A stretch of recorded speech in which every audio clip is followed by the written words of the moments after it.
Mr. Beard here with your class recap for Thursday, September 27th, 2012. We started today in the Media Center. You were signing up for sophomore classes, the entire first part of the block. And then the second block, we came back and did the following bell ringer. Odysseus' bow, a beautiful weapon, can only be strung by a powerful person. You needed to go through, write that sentence, and list all the parts of speech. Odysseus's is a proper noun modifier, so it is acting as an adjective, modifying the noun bow, because we know a noun cannot modify a noun, so it's an adjective modifier. Bow is a noun, a article adjective, beautiful is an adjective, and we said oftentimes you see words that end in ul are often adjectives. Beautiful, powerful, graceful, those are usually modifiers. Weapon is a noun, and we know this right here is a phrase, and it is in a positive phrase modifying the subject, bow. Now the verbs are a little bit tricky because we have a verb phrase with an adverb in the middle of them. Can is a helping verb, only ends in ly is an adverb, be is again a helping verb, and strung is your main action verb.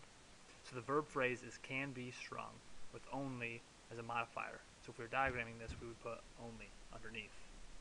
By is a preposition, a article adjective, powerful again ends in ul adjective, and person is a concrete noun.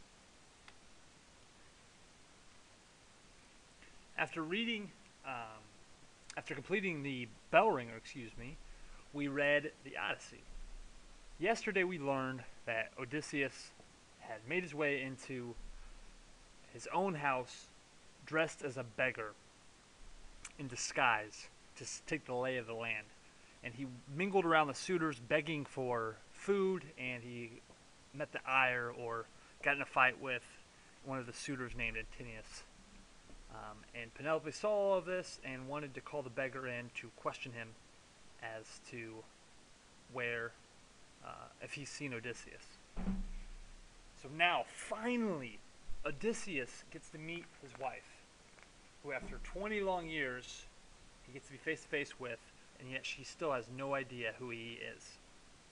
So she calls him in, hoping that he will provide some kind of clue to Odysseus' whereabouts.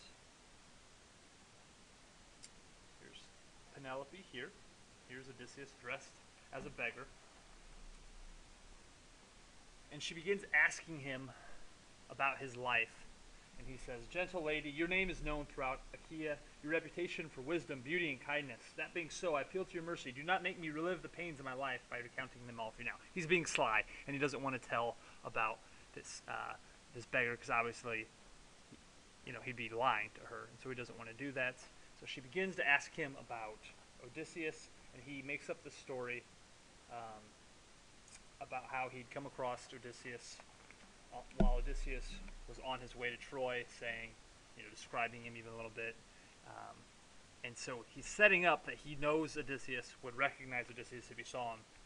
And he ends by reassuring her that Odysseus will be home soon. Your husband is on his way, near at hand, and he will be back shortly. He's not lying. It's kind of funny the way this guy set this up, because it says near at hand while Odysseus is touching her cheek with his hand. So it's kind of clever there. So finally, Odysseus gets to see his wife through long last and reassure her, and that this trial that he's been through will be over soon. That's it for today. Tomorrow we are retesting over the basic parts of speech. So if you were with Mrs. Sinclair in the classroom, you will be retesting the parts of speech. If you were with me, we'll have a break-off session, do some advanced grammar. So thanks for listening. Have a great day.